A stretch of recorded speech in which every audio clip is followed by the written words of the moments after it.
The notification sound was almost cheerful, a soft chime that cut through the silence of my apartment at 3:47 a.m. I'd been awake for 31 hours straight, sitting in the dark, the blue glow of my monitors painting shadows across walls I hadn't bothered to decorate in months. My coffee had gone cold 6 hours ago. I hadn't moved from this chair since midnight. The screen flickered with a cascade of automated messages, server logs, a PI, failures, database timeouts, system crashes spreading through their infrastructure like a virus through a bloodstream. I should have felt something.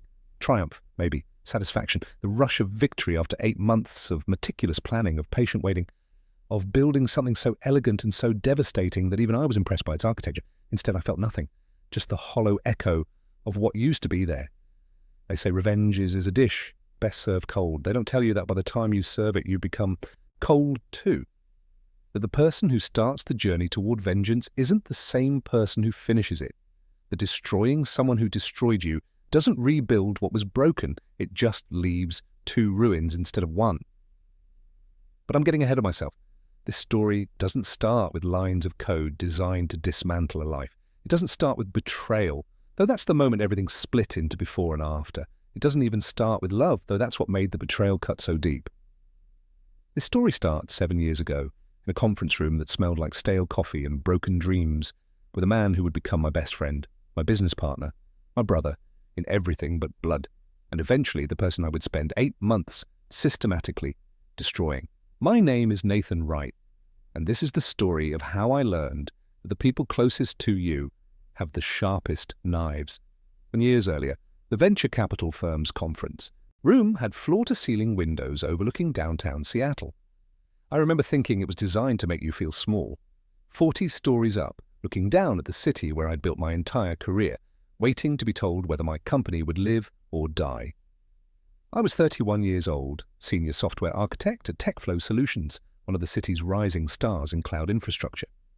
I'd spent 6 years building systems that processed millions of transactions per second, designing architectures that scaled to handle traffic that would crash lesser systems. I was good at what I did. Very good, but I was tired of building other people's dreams. The startup I'd founded 18 months earlier, CoreStream Analytics, was bleeding money.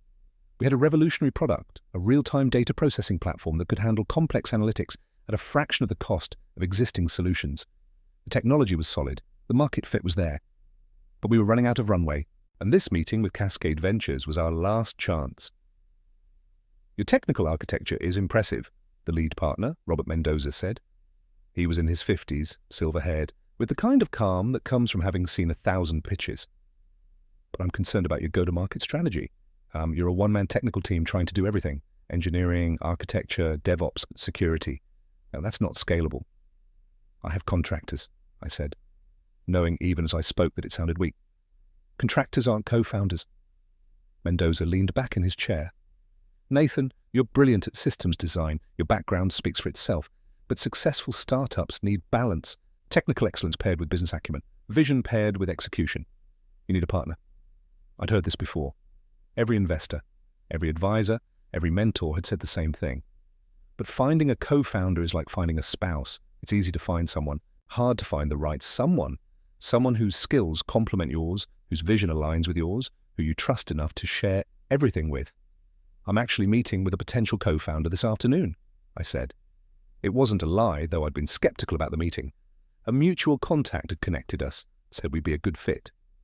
I'd agreed to coffee more out of politeness than hope. Mendoza's expression shifted slightly.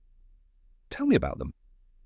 His name is Adrian Foster, MBA from Stanford, 5 years at Microsoft in product management, 2 years leading growth strategy at a Series B startup that got acquired. He reached out after reading about CoreStream in TechCrunch. Adrian Foster? Mendoza's eyebrows raised. I know Adrian, smart guy, very sharp on business strategy. He paused. If you can get Adrian Foster as your co-founder, come back to me. That changes the conversation significantly. The meeting ended 15 minutes, later with a handshake and a promise, not a commitment, but not a rejection either. I left the building, feeling like I was standing on the edge of something, though I didn't know if it was a cliff or a bridge. I met Adrian at a coffee shop in Capitol Hill at 3 p.m. He was already there when I arrived, sitting at a corner table with his laptop open and a notebook covered in handwritten notes. Early 30s, athletic build, dark hair styled with the kind of casual precision that suggested he cared about appearance, without seeming like he tried. He wore a button-down shirt with the sleeves rolled up, in the uniform of someone who wanted to look professional but approachable. "Nathan!" He stood up, extending his hand. His grip was firm, confident. His smile reached his eyes. "Adrian Foster, thanks for meeting me." We talked for 4 hours. It was supposed to be a 30-minute coffee. We ended up ordering lunch, then dinner, then more coffee. The conversation flowed with an ease that surprised me. He understood technology well enough to grasp what made CoreStream special, but his real value was in seeing the market opportunities I'd missed. Where I saw technical elegance, he saw revenue streams. Where I saw architecture, he saw acquisition targets. "You've built something genuinely innovative," he said, leaning forward with an intensity that made me pay attention. "But you're thinking too small. You're positioning this as a tool for data engineers. That's a good market, sure. But the real opportunity is in making this accessible to business users. Imagine a product analyst who can run real-time queries on petabytes of data without knowing SQL. Imagine a marketing director who can segment customers and see results instantly. That's a billion-dollar market, Nathan." "That's a massive pivot," I said. "The technical challenges alone are exactly why you need someone handling the business side while you focus on building." He grinned. "Look, I've been watching the data analytics space for 3 years. I've seen a dozen companies try to solve this problem. They all failed because they were either too technical or too simplified. You've actually built the technology that works, but you need someone who can take that technology and turn it into a business that scales." I found myself nodding. Everything he said made sense. More than that, it excited me. For the first time in months, I felt like someone understood not just what I'd built, but what it could become. "Robert Mendoza mentioned your name today," I said. He seemed impressed. Adrian's eyes lit up. "You're talking to Cascade? They're top tier. Mendoza's portfolio is incredible." He paused. What did he say? That he'd be interested if I had the right co-founder. Specifically, if I had you as a co-founder. Adrian was quiet for a moment, his expression thoughtful. When he spoke, his voice was careful. "I'm not going to lie to you, Nathan. I've had 3 other companies approach me about joining as co-founder in the past 6 months. Good opportunities, solid teams, safe bets." My heart sank. But none of them were building something as technically impressive as CoreStream, and none of them were working on a problem this big. He met my eyes. "I don't want safe. I want to build something that matters, something that changes the industry. I think you and I could do that together." We shook hands again that night, but this time it felt different. This time it felt like the beginning of something. The next 3 months were a whirlwind. Adrian officially joined CoreStream as co-founder and CEO. I took the title of CTO and co-founder. We split equity 50-50, something Adrian insisted on. "We're equal partners," he said. "We both bring critical skills. This needs to be a true partnership." I should have seen it then, the way he emphasized fairness, equality. Partnership, like he was trying too hard to prove something, but I was too caught up in the momentum to notice. With Adrian on board, Mendoza agreed to lead at a $2.5 million seed round. We hired our first 5 employees, 2 engineers, a product manager, a designer, and a sales lead. We moved out of my apartment, where I'd been working from my living room for 18 months, and into a real office in South Lake Union. Adrian proved himself immediately. While I focused on building the technical team and refining our architecture, he built everything else. He created our go-to-market strategy, established relationships with potential customers, managed our investors, and handled operations. We'd clearly defined domains and rarely stepped on each other's toes. More importantly, we became friends. Real friends, not just business partners who tolerated each other. We grabbed lunch together most days, stayed late in the office talking about everything from product roadmaps to personal philosophy. We started rock climbing together on weekends, his idea, though I grew to love it. We met each other's families. His parents came to visit from Portland, and I joined them for dinner. My younger sister, Emily, came up from San Francisco for a week, and Adrian made sure she felt welcome at the office. "I've never had a business partner I actually liked," he told me one night after we'd landed our first major customer. We were celebrating at a bar near the office, slightly drunk on success and whiskey. "Most founder relationships are transactional, but this feels different, like we're building something together, not just a company, a friendship." "To friendship," I said, raising my glass. "To partnership," he replied, clinking his glass against mine. I meant it when I said it. I think he did too. That's what made everything that came later so much worse. The first year of our partnership was the most exciting year of my professional life. CoreStream went from 5 employees to 25, from 1 customer to 30, from $2.5 million in funding to a Series A round of $15 million led by Cascade with 3 other firms joining. Our revenue grew from 0 to $3 million ARR, annual recurring revenue. Tech publications wrote about us. Competitors started copying our approach, the sincerest form of flattery in Silicon Valley. But more than the metrics, more than the money, it was the feeling of building something meaningful with someone who understood you. Adrian and I developed an almost telepathic working relationship. I'd start explaining a technical constraint, and he'd already be thinking 3 steps ahead about how it affected our sales strategy. He'd pitch a new product direction, and I'd immediately see how to architect it. We had our disagreements, of course, heated debates about priorities, about hiring, about product direction, but they never felt personal. We'd argue passionately in meetings, then grab lunch together afterward. We trusted each other enough to disagree without damaging the relationship. "You know what I appreciate about you?" Adrian said one afternoon. We were in his office. He'd taken the larger office, but I didn't mind since I preferred working from my desk in the engineering section, reviewing our quarterly board presentation. You don't let ego get in the way. Most technical co-founders I know get defensive when someone questions their decisions. You actually listen. "You make it easy," I said. "You don't try to tell me how to do my job. You trust me with technology. I trust you with business. It works." "It does." He leaned back in his chair, a satisfied expression on his face. "I've been thinking about this a lot lately. What we've built isn't just a company. It's a partnership based on mutual respect and complementary skills. That's rare, Nathan. Most co-founder relationships implode. We're doing something right." He was right. We were. I wish I could go back to that moment and tell myself to look closer, to notice the slight emphasis he put on certain words, the way he framed things as his insights, his relationships, his strategies, the subtle ways he positioned himself as the senior partner despite our equal equity. But I was blind to it, willfully, perhaps, because I wanted to believe we were building something pure, something uncorrupted by ego or politics or hidden agendas. I wanted to believe I'd found the kind of partnership you read about in business books, the kind that builds empires. Instead, I'd found something else entirely. I met Vanessa Reed on a Tuesday in October, 2 years after Adrian and I founded CoreStream together. We just closed our Series B round, $45 million at a $200 million valuation. The company had grown to 70 employees. We'd moved into a larger office space, a full floor in a modern building with views of Lake Union. We were hiring a VP of marketing, and Vanessa was our top candidate. She walked into the conference room at 2 p.m. wearing a charcoal blazer and an expression of focused intelligence. Early 30s, brown hair pulled back, sharp green eyes that seemed to assess everything in seconds. Her resume was impressive. 8 years in tech marketing, most recently as director of marketing at a unicorn startup that had IPO'd the previous year. "Nathan Wright," I said, shaking her hand, CTO and co-founder. "Vanessa Reed." Her handshake was firm. "Thanks for having me." Adrian conducted most of the interview. I was there primarily to assess cultural fit and answer technical questions if they came up.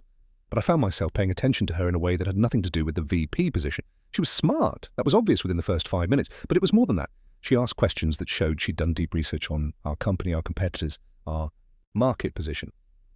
She challenged assumptions politely but directly. When Adrian described our marketing strategy, she nodded appreciatively, but then pointed out 3 gaps we hadn't considered. "Your product is technically superior," she said, "but you're marketing to the wrong buyer. You're targeting data engineers because that's who uses the product day to day. But data engineers don't control budgets. CTOs do. Your marketing should be speaking to the economic buyer, not the end user." Adrian glanced at me. I nodded slightly. She was right. "What would you do differently?" Adrian asked. Vanessa spent the next 20 minutes outlining a complete shift in our marketing approach. Content strategy focused on business outcomes rather than technical features. A speaking program to get us in front of technical leadership at major conferences. Strategic partnerships with consulting firms who advised CTOs. It was comprehensive, thoughtful, and showed she understood both the technical and business sides of enterprise software. When the interview ended 90 minutes later, Adrian and I looked at each other. No words necessary. We both knew. "I want to offer her the position," Adrian said once we were alone. "She's exactly what we need." "Agreed," I said, "though she's probably expensive." "She's worth it," Adrian grinned. "This is the kind of hire that changes a company's trajectory. Besides, we've got the budget now." We made Vanessa an offer that afternoon. She accepted 2 days later. Vanessa started at CoreStream 3 weeks later, and the impact was immediate. She restructured our entire marketing approach, just as she'd outlined in her interview. She hired a content team, revamped our website, launched a thought leadership program. Within 6 weeks, our inbound lead flow had tripled, with Within 3 months, we'd landed 2 Fortune 500 customers who'd never even heard of us before. But what struck me most was how quickly she integrated into the company culture. She had a gift for understanding people, what motivated them, what frustrated them, how to get the best out of them. She built strong relationships with the sales team, the product team, even the engineers who typically viewed marketing with suspicion, including me. We started having regular one-on-ones to align on messaging. She needed to understand our technical differentiators deeply enough to communicate them clearly. I needed to understand how our features translated into business value. Our meetings were supposed to be 30 minutes. They regularly ran to an hour, then longer. "Explain to me again how your streaming architecture is different from Kafka," she said during one of our early meetings. I launched into a technical explanation, drawing diagrams on the whiteboard. She stopped me halfway through. "That's how an engineer would explain it," she said. "Now explain it to me like I'm a CTO who needs to justify a $500,000 purchase to their CFO." I paused, thinking. Our architecture processes data 10 times faster at a fraction of the infrastructure cost. That means companies can run analytics they couldn't afford before, make decisions in real time instead of waiting hours, and scale without breaking the bank. "Better," she smiled. "See, you can speak business. You just need to remember your audience." These sessions became highlights of my week. Vanessa had a way of challenging me that felt collaborative rather than confrontational.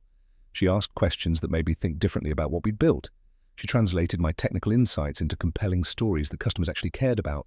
And somewhere in those conversations, somewhere between whiteboard sessions and strategy discussions, I started falling for her. It happened gradually, then suddenly. The way she pushed hair behind her ear when she was concentrating, the sharp laugh when something genuinely amused her. The way she'd argue passionately for her position, but never took disagreement personally. The intelligence in her eyes when she was working through a complex problem. I tried to ignore it. She was a colleague. Getting involved with someone you worked with was complicated, potentially messy. We had a professional relationship that worked well. Why risk it? But 6 months after she joined, something changed. It was late March. We'd been invited to speak at a major tech conference in San Francisco, Tech Summit, one of the industry's biggest events.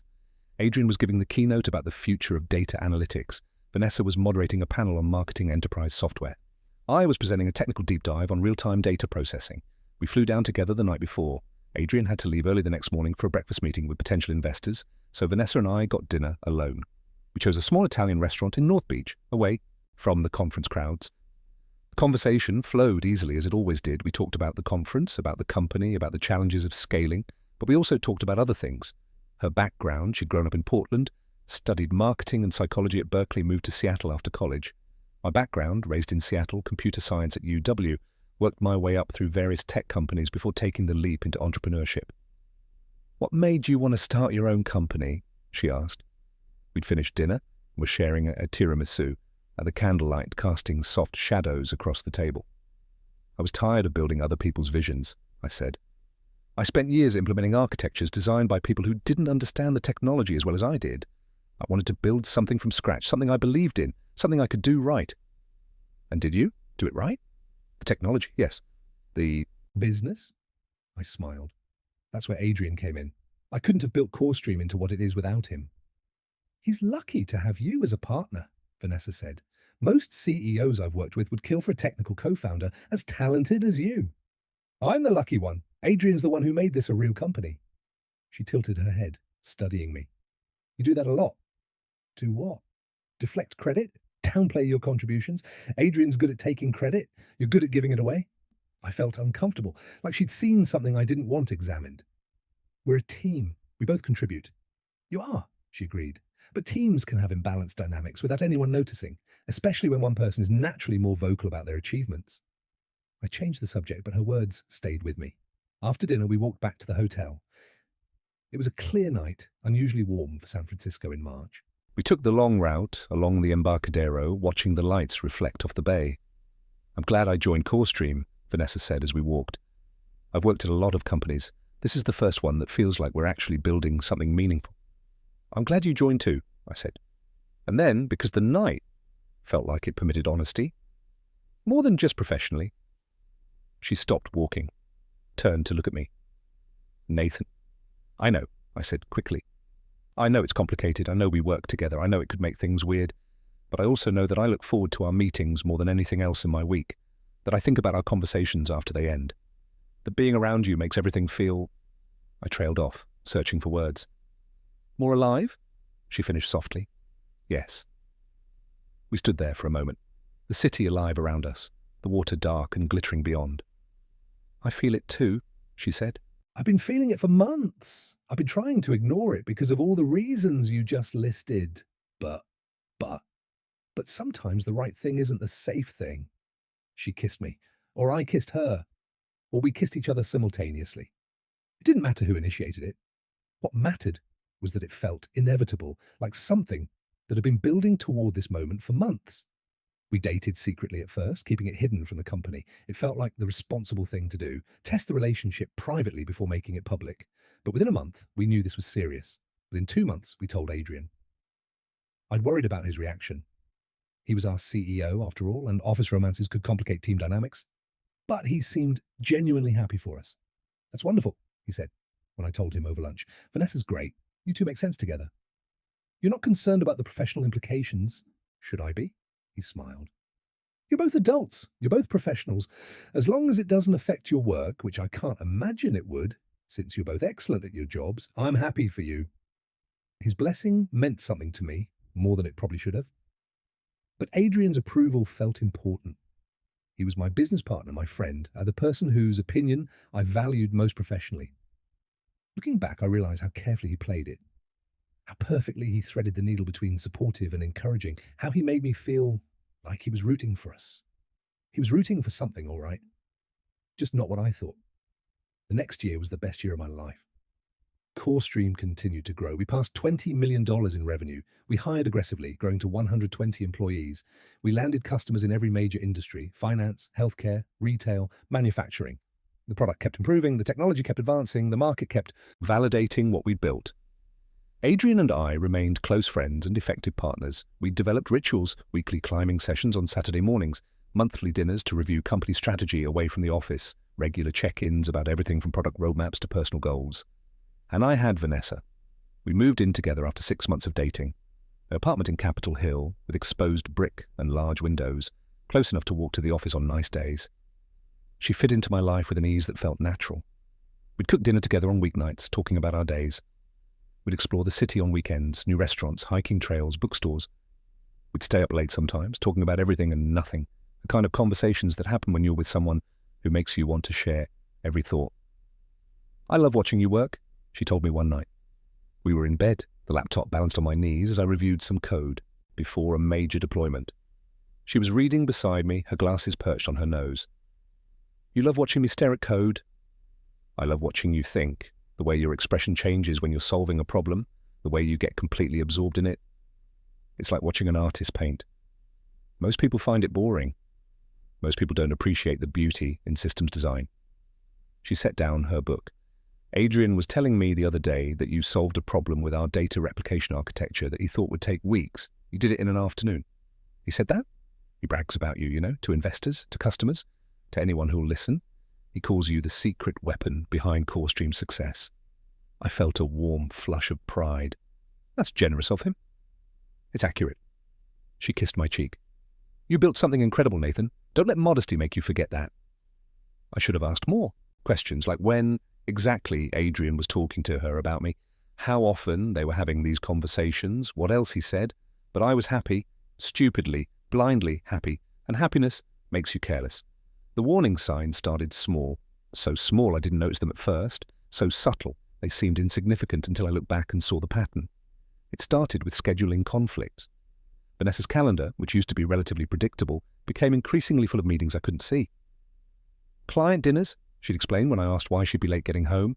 Conference calls with West Coast partners that run late. I didn't question it. She was VP of marketing. Of course she had meetings I wasn't involved in.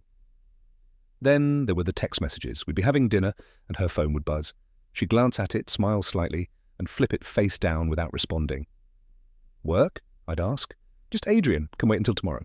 It happened once, twice, a dozen times. Always the same pattern. Phone buzzes, quick glance, face down dismissal. Never angry or secretive, just casual. Too casual. I noticed the new wardrobe too. Vanessa had always dressed professionally, but suddenly she was wearing outfits I didn't recognize. Designer labels, expensive jewelry. When I commented on a new dress, she said it was for a conference. When I asked which conference, she said it was tentative, might not happen.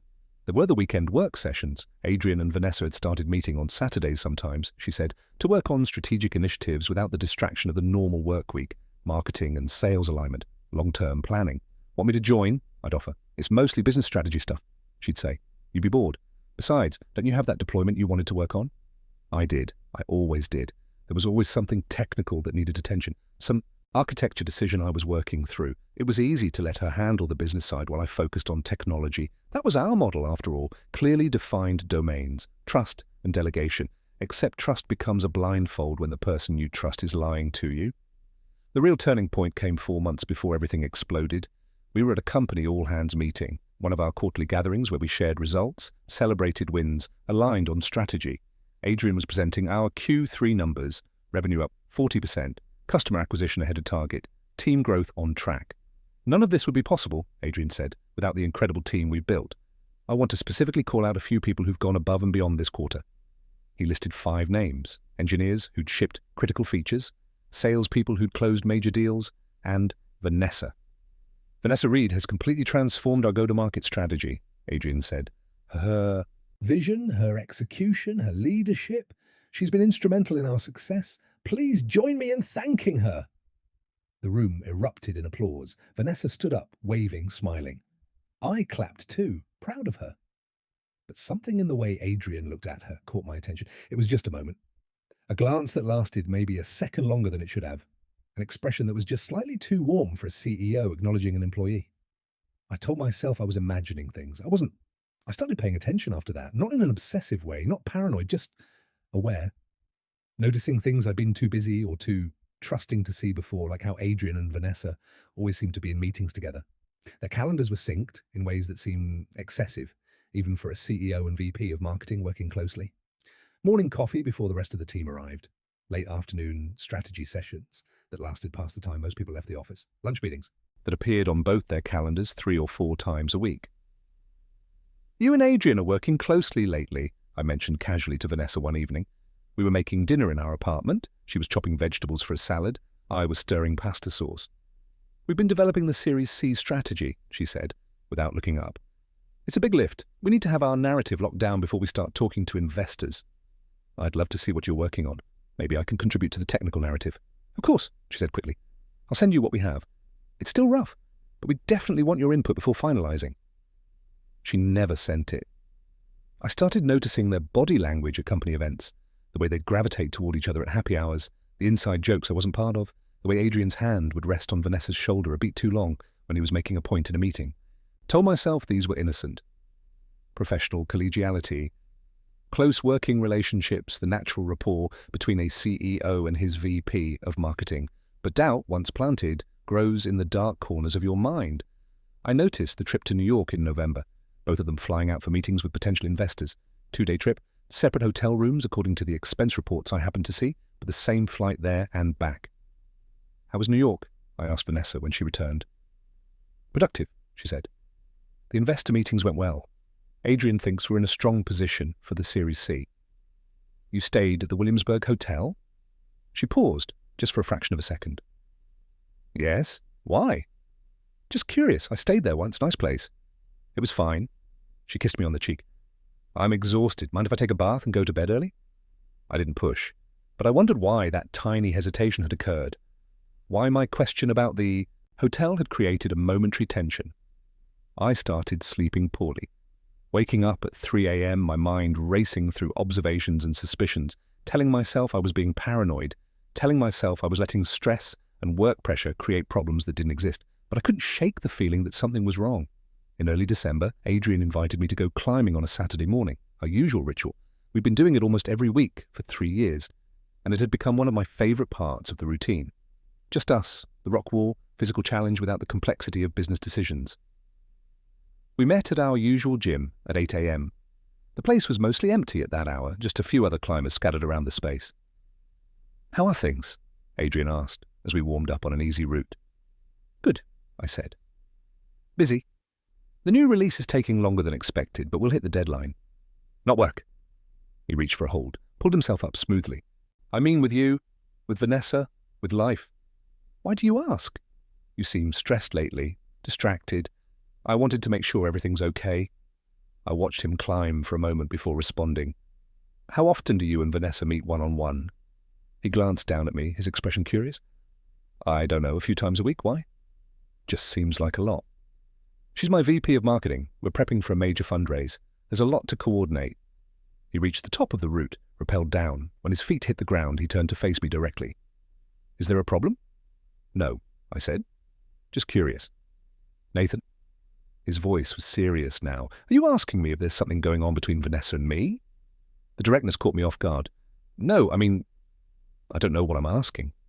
Then let me be clear. He put his hand on my shoulder, looking me straight in the eyes. Vanessa is a colleague. A talented colleague who I work closely with because we're building something important together, but she's your girlfriend. You're my best friend and business partner. I would never, ever do anything to jeopardize either of those relationships. The suggestion alone is offensive. I felt ashamed. Here was Adrian, my closest friend, my partner, looking hurt that I'd even implied such a thing. You're right, I said. I'm sorry. I've been stressed, and I let it get in my head. Forget I said anything. His expression softened. It's okay, I get it. Startups are pressure cookers. You're juggling the technology, the team, a relationship. It's a lot. But you need to trust the people around you. You need to trust me. I do, I said. And you need to trust Vanessa. She loves you, man. Anyone can see it. I nodded, feeling foolish for doubting. We finished our climbing session. Had lunch together afterward like always. Talked about company strategy, upcoming product releases, hiring plans. Everything felt normal. Everything felt fine. I'd given him the perfect opportunity to confess, to come clean, to salvage something. Instead, he'd looked me in the eye and lied. I discovered the truth on a Wednesday in January. It wasn't dramatic, no caught-in-the-act moment, no incriminating text message accidentally seen. It was mundane, almost boring, which somehow made it worse. I'd left my laptop at the office after a late night of work. Vanessa and I had plans to see a movie that evening, but I needed the laptop for a deployment review early the next morning. I told Vanessa I'd meet her at the theatre after swinging by the office to grab it. I got to the office at 7:30 p.m. The space was mostly dark, just the emergency lighting and the glow from a few monitors in the engineering section where some of the team was still working. I grabbed my laptop from my desk, was heading toward the elevator, when I heard voices from the conference room at the end of the hall. The door was closed, but I could hear them clearly, Adrian and Vanessa. I should have kept walking, but something in their tone stopped me. It wasn't the professional cadence of a business discussion. It was intimate, familiar, the kind of conversation you have with someone who knows you deeply. I moved closer to the door, careful to stay out of sight from the glass windows. Can't keep doing this, Vanessa was saying. It's been 6 months. This was supposed to be temporary. I know, Adrian's voice. But the timing's not right yet. We're so close to the Series C. We need Nathan focused on the technology, not distracted by personal drama. I feel awful lying to him. Every day I go home and pretend everything's normal. It's not lying, it's just strategic, timing. It's exactly lying, Adrian. Her voice sharpened. I'm sleeping in his bed while thinking about you. How is that not Lying? My heart stopped. The world narrowed to a single point of clarity so sharp it hurt. After the Series C closes, Adrian said, we'll tell him then. The company will be stable. The valuation will be locked in. He'll be financially secure. It'll be easier for him to hear. Or we could tell him now and stop torturing him. And risk him losing focus during the most critical fundraise of our company's history? Risk him making emotional decisions about the business? No. We wait. 2 months, maybe 3. Then we sit down with him, explain everything, handle it maturely. Handle it maturely? Vanessa laughed. But there was no humour in it. Adrian, there's no mature way to tell someone that his girlfriend and business partner have been sleeping together for half a year. We'll figure it out. We always do. I stood there, frozen, my laptop clutched against my chest, like a shield that offered no protection. 6 months they'd been together. For 6 months. I did the math automatically, my mind seeking something logical to hold on to. 6 months ago was July. We'd had the company retreat in July, team building activities, strategy sessions, celebration of hitting our revenue milestones. I remembered that trip. Vanessa and I had shared a hotel room. We'd made love the night we arrived, celebrating our success. And all the while, she'd been... My stomach turned. I should have confronted them. burst through the door, demanded answers, but I couldn't move, couldn't breathe, couldn't do anything but stand there as my entire world restructured itself around this new, terrible truth. I do love him, Vanessa said quietly. That's what makes this so hard. I love Nathan. He's kind and brilliant, and he treats me better than anyone ever has. But, Adrian's voice was gentle. But I love you too, differently, maybe more. A pause. Definitely more. I didn't wait to hear the rest. I walked back to my desk on autopilot, set down my laptop, picked it up again. My hands were shaking so badly, I nearly dropped it, and the engineers in the corner were absorbed in their work, didn't notice me. I made it to the elevator, to the lobby, to the parking garage, got in my car, sat there in the darkness, and that's when it truly hit me. Not just the betrayal, though that was devastating enough, but the scope of it, the calculation behind it. They'd been together for 6 months. They'd been planning to wait until after the Series C to tell me. That meant they'd discuss strategy, timing, how to manage me, how to keep me productive and focused while they carried on behind my back. Adrian, my best friend, my business partner, the person I'd trusted with everything, had looked me in the eye 3 weeks ago and lied, had put his hand on my shoulder and acted offended that I'd even questioned him, had made me feel guilty for suspecting, and Vanessa, sweet, intelligent, loving, intelligent, Vanessa, who I'd been planning to propose to, who I'd imagined building a life with, had been sleeping in my bed while carrying on with Adrian, had been telling me she loved me while telling him the same thing, had been planning with him how to manage the revelation, like I was a problem to be solved rather than a person they'd both betrayed. I don't know how long I sat there. Long enough that I missed the movie. Long enough that Vanessa called me 3 times, then Adrian once. I didn't answer. I drove home eventually. Vanessa was there, looking worried. Where were you? I was calling. Are you okay? I looked at her, really looked at her, trying to see the deception, the calculation. But all I saw was concern. Perfect, practiced concern. I'm fine, I heard myself say. Work stuff. Lost track of time. You scared me. She hugged me. I stood there, rigid. She pulled back, studying my face. Are you sure you're okay? Just tired, I said. Long day. I waited until she fell asleep. Then I got up, went to the living room, and sat in the darkness. That's when I started planning. I could have confronted them immediately. Part of me wanted to smash things, scream, demand answers, force them to face what they'd done. But something stopped me. Maybe it was the years of being a systems architect, trained to see patterns and plan for contingencies. Maybe it was the coldness that had settled over me, freezing the hot rage into something harder and more focused. Maybe it was simply that I knew confronting them would accomplish nothing, except giving them the opportunity to minimize, excuse, explain away. They'd made me into a problem to be managed. Strategic timing, Adrian had said. Handle it maturely. Fine, I'd show them what strategic timing really looked like. The next morning, I went to work like nothing had happened. Smiled at people, attended meetings, reviewed code. Adrian stopped by my desk around 10 a.m. Hey, you okay? You seemed off last night when I called. Yeah, all good. Just got stuck debugging something. I met his eyes, forced my expression to remain neutral. Actually, wanted to talk to you about the Series C timeline. Perfect timing. I'm meeting with Vanessa at 11 to go over the deck. Want to join? The casualness of it was stunning. The ease with which he lied. Sure, I said. The meeting was surreal. The 3 of us in a conference room, reviewing slides about our growth metrics and market opportunity. Adrian and Vanessa professional, focused, giving no indication that anything was amiss. Me, watching them both with new eyes, seeing things I'd missed before. The way their hands almost touched when they both reached for the same document. The way Adrian's gaze lingered on Vanessa when she was speaking. The way she laughed at his jokes just slightly more enthusiastically than they warranted. All the small intimacies of people who know each other in ways that go beyond professional. And neither of them suspected that I knew. That night, after Vanessa fell asleep beside me, I started my research in earnest. I've been a software architect for 12 years. I've designed systems that handle millions of transactions per second, built infrastructure that scales to planetary levels, debugged problems that stumped teams of engineers. You learn certain things in that career. You learn that complex systems have vulnerabilities. You learn that access controls are only as strong as their weakest point. You learn that information asymmetry is power. You learn how to find gaps in systems and exploit them. Core stream systems were my creation. Every architecture decision, every security protocol, every access pattern, I designed it all. I knew where every piece of data lived, how every system connected, what every log recorded. I knew things about our company that nobody else knew, not because I'd hidden them deliberately, but because certain technical details were simply too mundane for anyone else to care about. For instance, our Slack archive had a backup system I'd built 2 years ago that stored every message, including deleted ones, in an encrypted database that only I had access to. I'd built it as a disaster recovery mechanism in case we ever needed to restore lost communications. I'd never needed to use it, until now.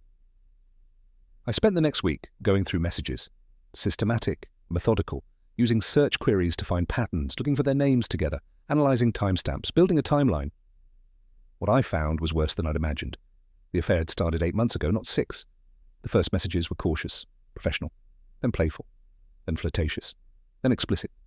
I could track the evolution of their relationship through their Slack messages like reading a timeline of my own betrayal. July 15. Coffee before the board meeting? A. See you at 7V, July. 22. You look amazing today. Had to tell you, even if I shouldn't. A. You can't say things like that at work. V. When we're not at work then? A. Maybe. V. August 3. Can't stop thinking about last night. A. We shouldn't have done that. V. But we did, and I'm not sorry. A. Me neither. But Nathan. V. I know, we'll figure it out. A. August 10th. You left your earring in my car. A. Shit, I'll grab it tomorrow. V. Or leave it there. I like having a piece of you around. It is in A. You're making this harder. V. Good. A. The messages became more frequent, more intimate. Planning secret meetings, coordinating stories about why they'd both be late to the office or unavailable in the evening, discussing me, how to keep me from suspecting, when to tell me, how I'd react. September 18th, do you think he suspects? V. No. Nathan, trust me completely. A. That makes it Worse. V. Only if you let it. A. October 7th. I feel like a terrible person. V. You're not, we both are, but we're also building something together, not just us. Core stream. We need Nathan focused right now. After Series C, we tell him everything. And if he wants out? V. Out of what? The relationship or the company? A. Both. V. He won't. He's too invested.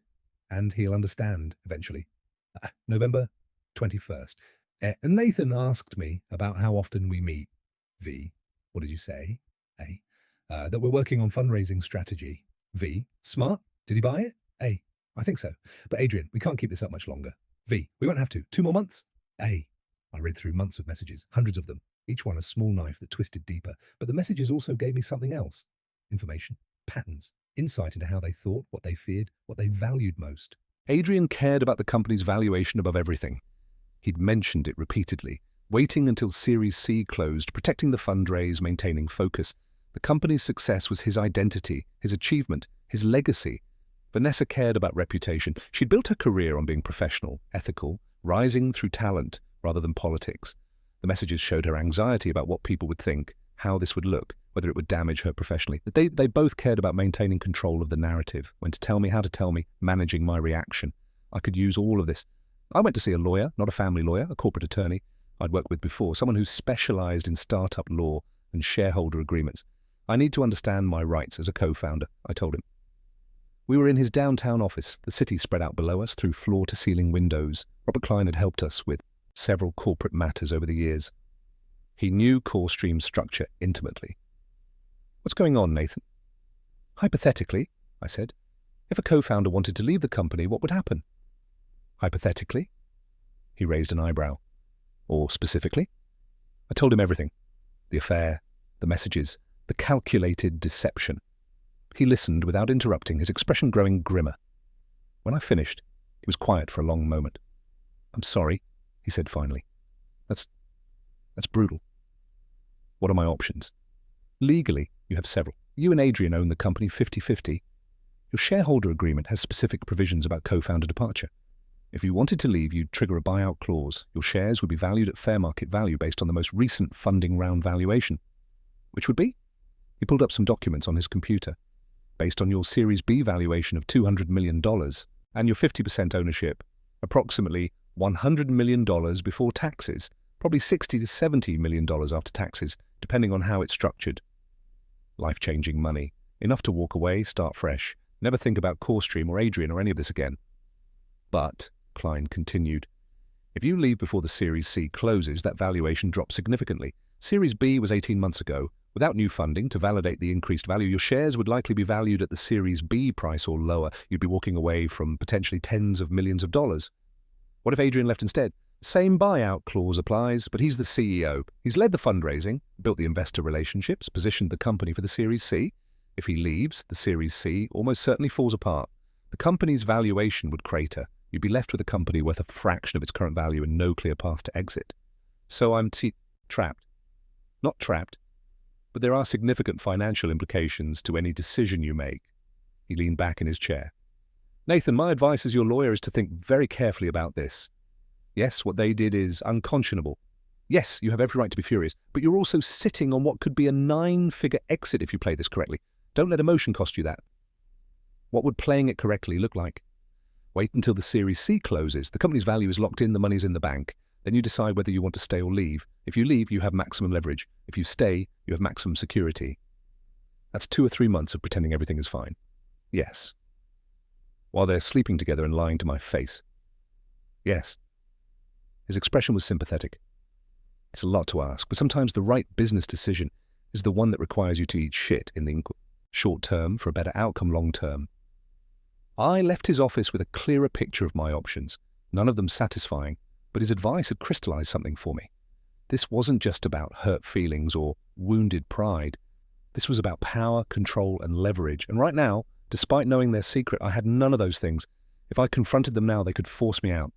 Yes, I'd get a buyout, but it would be on their terms, at their timing, with their narrative. Poor Nathan couldn't handle his girlfriend leaving him, had to exit the company. Everyone would feel sorry for me while Adrian and Vanessa continued building CoreStream together. Fuck that. If I was going to destroy them, I needed to do it properly. I started with documentation. Every message I'd found, I saved and encrypted in multiple locations, cloud storage under an anonymous account, a physical hard drive in a safety deposit box, a USB drive hidden in my apartment. I documented everything with timestamps, context, patterns, but I needed more than messages. I needed to understand their full plan, their timeline, their strategy. So I started building tools. One of the advantages of being CTO is that nobody questions your technical work. If I'm writing code, deploying systems, building infrastructure, it's assumed to be for the company's benefit.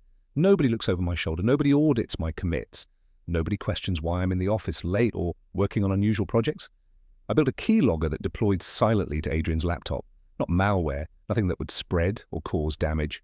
Just a simple program that recorded his keystrokes and sent them encrypted to a private server I controlled. I disguised it as a security monitoring tool, part of our SOC2 compliance work. IT deployed it to all executive laptops, including Adrian's, no questions asked. Within a week, I had access to everything Adrian typed, every password, every document, every private message, including his personal email account where he and Vanessa continued their affair conversations, apparently thinking company Slack was too risky after almost getting caught once. The personal emails were worse than the Slack messages, more honest, more intimate, plans for their future together, discussions about how to position my departure to make it seem mutual, strategies for minimizing damage to the company and their reputations. Adrian to Vanessa? I've been thinking about how to handle Nathan. He'll be angry initially, but he's pragmatic. Once he sees the financial upside of cashing out, I think he'll realize this is actually the best outcome for everyone. He gets rich, moves on with his life. We build the company together. Win-win. Vanessa to Adrian.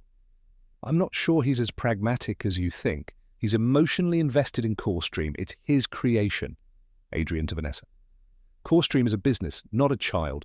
He'll understand that. And if he doesn't, we'll give him generous terms on the buyout. Make him whole financially, even if he's hurt emotionally. Money heals most wounds. The arrogance of it was stunning. I also built monitoring systems for their phones. Apple and Android both have enterprise device management features that allow companies to install monitoring software for security purposes. As CTO, I had legitimate access to deploy these tools. I configured them to send copies of all text messages and phone logs to my private server. Now, I could see everything, their conversations in real time, their plans as they made them, where they were going, who they were meeting, what they were discussing. Knowledge is power, but complete knowledge is absolute power. I kept working, kept playing my role. Nathan, the brilliant but naive technical co-founder. Nathan, who trusted completely and suspected nothing. I went to meetings with Adrian and smiled. I went home to Vanessa and held her. I attended company events and socialized. Inside, I was hollow, dead. A puppet going through motions while the real me worked in the shadows, building something they wouldn't see until it was too late. The Series C process accelerated through February and March. Adrian and Vanessa were meeting with investors constantly. Slide decks, financial projections, market analysis. The company was performing well, revenue growing, customers expanding, technology advancing. We were an attractive investment. I contributed where expected, updated technical slides, met with potential investors to explain our architecture, demonstrated the product, played my part perfectly. And while I did that, I built my revenge. The first component was the technical trap. CoreStream's core technology, the real-time data processing engine I designed, was brilliant because it was efficient. It processed massive amounts of data using a fraction of the compute resources that competitors needed, and this was our key differentiator, the reason customers chose us. The architecture achieved this through a proprietary optimization algorithm I'd developed. It was complex, sophisticated, and completely undocumented. I'd built it over months of trial and error, each improvement building on the last. The code was elegant, but opaque. Other engineers on the team could maintain it, but they couldn't recreate it from scratch or understand the underlying mathematical principles. I was the only person who truly understood how it worked, and I'd never documented it, never written down the key insights, never shared the mathematical proofs. I'd meant to. I had a task in my backlog to create comprehensive documentation, but I'd been busy and it had kept getting pushed back. Now, I was grateful for that procrastination. I began making small changes to the code base, nothing dramatic, nothing that would cause immediate problems, just subtle modifications that would degrade system performance over time. A cache invalidation strategy that was slightly less efficient. A data partitioning algorithm that would work fine at current scale but would break down as the system grew. Memory leaks that were so small they wouldn't be noticed for months. Technical debt, we call it in software engineering. Every system has some. Mine would just be more strategic. I also created a separate branch of the code, a fork that contained the fully optimized, properly functioning version of our core engine. I stored it in an encrypted repository only I could access.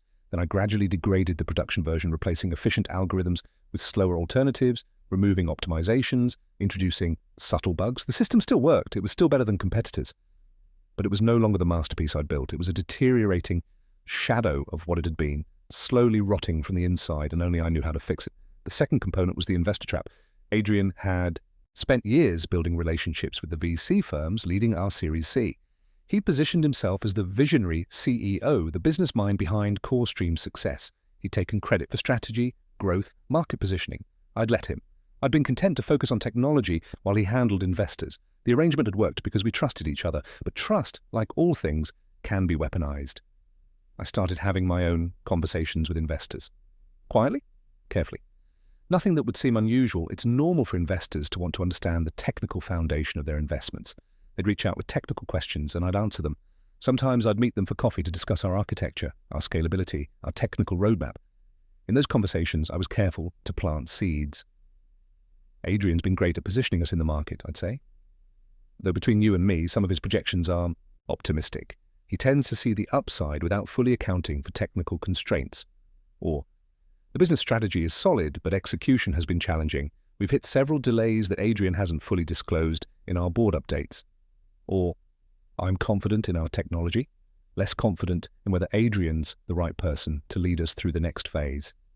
He's good at fundraising, but operational execution isn't his strength. Small doubts. Gentle concerns. Always couched in professional language, never outright criticism. Just enough to make them wonder, to make them start watching Adrian more carefully, to create questions in their minds about whether he was being fully transparent. I also started documenting every instance where Adrian had misrepresented our progress, exaggerated our capabilities, or promised timelines we couldn't meet. Every board presentation where the numbers had been massaged. Every investor meeting where he'd oversold our readiness. Startup CEOs do this constantly. It's part of the game. Be optimistic, show momentum, hide problems until they're solved. Investors expect some level of this, but when patterns emerge, when a CEO consistently overpromises and underdelivers, it creates doubt. I was building a case that Adrian was unreliable, that he couldn't be trusted, that his relationship with truth was flexible, which would make the final revelation all the more devastating. The third component was the relationship trap. This one was harder, required more emotional control, required me to play a role so convincingly that Vanessa would never suspect.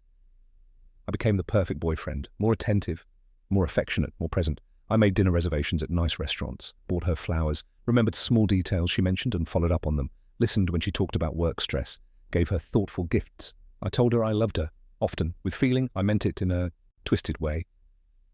I did love her, or I loved who I thought she was. But now that love was a tool, something I could use to make what came next more painful for her. I've been thinking about our future, I told her one evening in early March. We were having dinner at home, something I'd cooked. Pasta carbonara, her favourite. Yeah? She looked up from her wine, smiling. I want to spend my life with you. I reached across the table, took her hand. After the Series C closes, after things settle down a bit, I want to propose. Her expression froze, just for a moment. A flash of something. Guilt, fear, panic, before the smile returned. That's wonderful, she said. I haven't bought a ring yet. I wanted to make sure you'd say yes first. I squeezed her hand. Would you? Say yes? Nathan! She pulled her hand back, looked down at her plate. This is sudden.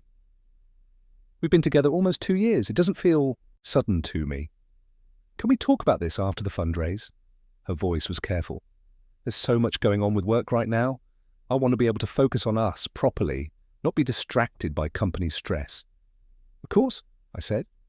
I understand. I just wanted you to know I'm serious about us, about our future. I'm serious too, she said. She wasn't. But now I'd put her in an impossible position. If she stayed with me until the Series C closed, she'd be leading me on, letting me believe we had a future, or planning to leave. If she broke up with me before then, she'd derail the fundraise. Investors don't like drama among the executive team. She was trapped between guilt and ambition. I saw her message to Adrian that night, when she thought I was asleep. Nathan wants to propose after the Series C. What do I do? Stay the course. We're so close. 2 months. Then we tell him everything and deal with the consequences. I feel sick. I know, but we've come this far. We finished what we started. I read those messages and felt nothing. The Nathan who would have been hurt by them was gone. I'd killed him deliberately, systematically, the way you deprecate an old code repository. The new Nathan was colder, harder, more focused. The new Nathan understood that revenge required patience. The Series C closed in early April at a $600 million valuation. We raised $85 million from a consortium led by Cascade Ventures, with participation from 4 other major firms. The morning the money hit our bank account, Adrian called an all-hands meeting. Today marks a major milestone for CoreStream, he said, standing at the front of our office. The entire company gathered around. We've just closed the largest funding round in our history. This validates everything we've built, everything we've worked toward. It positions us to scale aggressively, expand our market, and build the future we've all been working for. Applause, cheers, people hugging, high-fiving. The energy in the room was electric. I want to thank everyone who made this possible, Adrian continued. Our team, who built an incredible product. Our customers, who believed in us. Our investors, who see our potential. And especially my co-founder, Nathan Wright, who built the technology that makes everything else possible. He looked at me, smiling, and raised his glass. Everyone turned to look at me. More applause. I raised my glass back, smiled, played the role. We have so much to celebrate, Adrian said. But we also have so much work ahead. This funding gives us runway to execute on our vision, to hire the best people, to expand globally, to become the company we've always known we could be. More cheers. I watched Vanessa, standing near the front, beaming with pride, watched our employees, celebrating a success they'd worked hard for. And I thought, 2 weeks. I'd give them 2 weeks to feel victorious, to enjoy their triumph, to believe they'd won. Then I'd begin tearing it all down. I scheduled a meeting with our board of directors for 3 weeks after the Series C closed. Just me and the board, no Adrian, which was unusual, but I said I wanted to discuss technical strategy without the CEO filtering the conversation. Robert Mendoza agreed immediately. It's healthy to have independent access to both founders, he said, and frankly, we've been wanting to understand the technical roadmap better. Perfect. In the days leading up to that meeting, I prepared meticulously documents, evidence, a presentation that walked through everything. I practiced my delivery until it was clinical, unemotional, factual. The morning of the meeting, I kissed Vanessa goodbye, like always. Have a good day, she said. You too, I replied. She had no idea it would be her last day at CoreStream. The board meeting was scheduled for 2 p.m. in Cascade, Ventures conference room. The full board, Robert Mendoza, 2 other partner-level VCs, and our independent board member, Sarah Chen, not related to anyone, an experienced tech executive who'd been CEO of 2 successful companies. I arrived early, set up my laptop, loaded the presentation.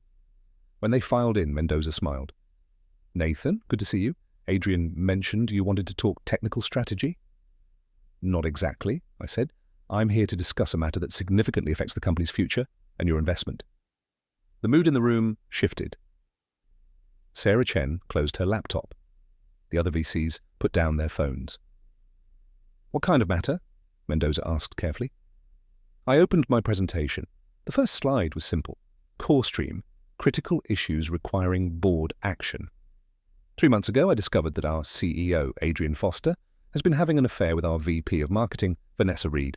They've been conducting this relationship secretly while lying to me, to the team, and implicitly to this board about the stability of the company's leadership.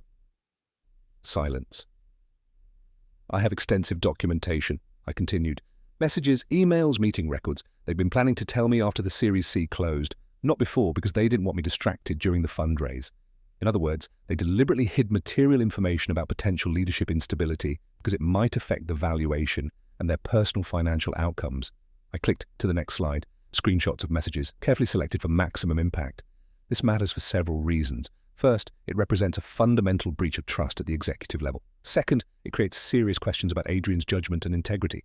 Third, it means we have a CEO and VP of marketing whose personal relationship will inevitably affect their professional judgment. Fourth, and this is critical, it means we have leaders who were willing to deliberately withhold information from the board during a fundraising process. I let that sink in. "But that's not all," I continued. The next slide showed a detailed analysis of every instance where Adrian had misrepresented our progress, oversold our capabilities, or made promises we couldn't keep. I documented 3 years of board presentations, customer meetings, and investor pitches, 18 separate instances of material misrepresentation. Adrian has consistently exaggerated our readiness, hidden delays, and presented an unrealistically optimistic picture of our progress. This is a pattern, not an exception. He's optimized for fundraising success at the expense of operational honesty. I could see Mendoza's expression darkening. The other VCs were taking notes furiously. "Finally," I said, "I need to inform you about a technical issue." Next slide, system performance degradation charts showing declining efficiency metrics over the past 4 months. Our core processing engine has been experiencing performance degradation. The system still works, but it's significantly slower than it was 6 months ago. This isn't unusual. Technical debt accumulates in any complex system. However, the specific optimizations that made our technology superior are beginning to fail. "Can this be fixed?" Sarah Chen asked. "Yes, but only by someone who deeply understands the underlying architecture, which is essentially me." "You're saying you're the only person who can maintain our core technology?" Mendoza's voice was sharp. "I'm saying I'm the only person who can restore it to optimal performance. Other engineers can keep it running at its current, degraded level. But to rebuild the key innovations that differentiate us from competitors, that requires expertise no one else in the company has." I paused for effect. This is why Adrian's behavior is especially problematic. He's created a situation where I may not want to continue working at core stream. If I leave, the technology degrades further. If the technology degrades, our competitive advantage disappears. If our competitive advantage disappears, the Series C valuation you just paid was vastly inflated. The room was silent. "What do you want, Nathan?" Mendoza finally asked. "I want Adrian removed as CEO," I said calmly. "I want Vanessa terminated. I want board oversight of a proper technical documentation process to ensure we're not vulnerable to single-person dependencies. And I want equity compensation that reflects my actual importance to this company's success." "You want us to fire the CEO and VP of marketing based on a personal relationship?" one of the other VCs asked. "That seems extreme. I want you to fire a CEO who lied during a fundraising process and created massive organizational risk through his personal behavior. I want you to fire a VP of marketing who did the same. This isn't about my feelings. This is about protecting your investment." I closed my laptop. "You have 48 hours to make a decision. If Adrian and Vanessa are still here after that, I resign. My resignation triggers the buyout clause in my shareholder agreement, which means the company immediately needs to find $300 million to buy my shares at the Series C valuation. You don't have that money, which means you'd need another funding round. Good luck raising that with a founder departure, a CEO of questionable integrity, and declining technical performance." I stood up. "Or you can remove the people who created this problem, keep the person who can solve it, and protect the investment you just made. Your choice." I walked out of the conference room, leaving them with my presentation and the bomb I just detonated. My phone started ringing 20 minutes after I left the board meeting. Adrian. I declined the call. Vanessa declined. Adrian again declined. A text from Mendoza. Need to speak with you. Please call me. I didn't respond. I went home to my apartment. Our apartment, technically, though I'd already started thinking of it as mine again. Poured myself a whiskey, sat on the couch, and waited. The board would need time to process, to verify my evidence, to consult with lawyers, to figure out their next moves. I'd given them 48 hours, but I knew it would be faster. Every hour Adrian and Vanessa remained in their positions was an hour of potential legal liability if they decided to fight this. The board would act quickly. Around 6 p.m, my phone rang. Mendoza, I answered. Nathan, we need to talk. I said everything I needed to say in the meeting. The board has made a decision. We'd like to meet with you tomorrow morning at 9 a.m. Can you come to our office? Will Adrian be there? No, this is just you, me, Sarah, and our attorneys. I'll be there? Nathan. He paused. I want you to know that we take these allegations very seriously. We're conducting a thorough investigation, but I also want you to know that the board's primary concern is protecting the company and our investment. Whatever personal grievances exist, we need to find a path forward that doesn't destroy what's been built. I gave you a path forward, I said. Whether you take it is your decision. I hung up. 5 minutes later, Vanessa walked through the door. She looked shaken. Her makeup was smudged. She'd been crying. Her hands were shaking as she set down her bag. What did you do? Her voice was quiet, but intense. The board called an emergency meeting with Adrian. They won't tell me what it's about, but Adrian's freaking out. What did you do, Nathan? I looked at her. Really looked at her. The woman I'd loved. The woman I'd planned to propose to. The woman who'd been sleeping with my best friend for 8 months while lying to my face. I told them the truth, I said calmly. Her face went white. You told them about us? About me and Adrian? I told them about the affair, about the lies, about the timing, about how you both conspired to hide it until after the Series C closed, about everything. Nathan, don't. I held up my hand. Don't try to explain. Don't try to apologize. Don't insult me by pretending you care about anything except how this affects you. I do care about you. You love him more. You said so yourself. I believe you were in a conference room talking about when to tell me, about how to manage me, about strategic timing. She froze. How long have you known? 3 months? 3 months? Her voice cracked. You've known for 3 months, and you didn't say anything? I was waiting for the right moment. Strategic timing, you could call it. Jesus Christ, Nathan. She sank onto the couch, her head in her hands. I wanted to tell you. Adrian said to wait, but I wanted to tell you. I felt terrible every single day. Not terrible enough to stop. I love him. She looked up at me, tears streaming down her face. I know that's awful to say right now, but it's true. I love him. I didn't mean for it to happen. It just did. People don't accidentally fall into bed together for 8 months. That requires choice, daily choice. Every time you came home to me and lied, every time you kissed me and pretended everything was fine, every time you let me talk about our future while planning yours with him, those were choices. You're right. Her voice was broken. You're absolutely right. What we did was terrible, unforgivable. But Nathan, please, don't destroy Adrian's career over this. Don't destroy the company. We can figure this out. I'll resign. I'll leave CoreStream. Just please don't hurt him. The plea in her voice almost made me laugh. Almost. You're worried about him? Not about us? Not about what you destroyed? There is no us anymore. I know that. But Adrian, he's worked so hard for CoreStream. It's his entire life. If you tell the board, I already told them this afternoon. Complete presentation, evidence, timeline, everything. The colour drained from her face completely. What will they do? Probably fire you both. Fire Adrian for lying to the board during a fundraising process. Fire you for enabling it. Protect their investment by removing the people who created massive organizational risk. Nathan, please. You need to leave, I said. Pack your things. Find somewhere else to stay. This is my apartment, my lease. You need to be gone. Tonight? Tonight. She stared at me like she didn't recognize me. Maybe she didn't. Maybe I didn't recognize myself anymore either. She stood up, slowly went to our bedroom, started packing. I sat on the couch, drinking whiskey, listening to the sounds of her moving around, drawers opening and closing, the closet door sliding, soft crying. 30 minutes later, she emerged with 2 suitcases and a backpack. "I'm sorry," she said from the doorway. "For what it's worth, I'm truly sorry." "It's not worth much," I said. "But thank you for saying it." She left. I sat alone in the apartment that was suddenly completely mine, looked at the empty space where her things had been, felt the silence that was no longer comfortable but hollow, and I felt nothing, just the cold satisfaction of a plan executing correctly.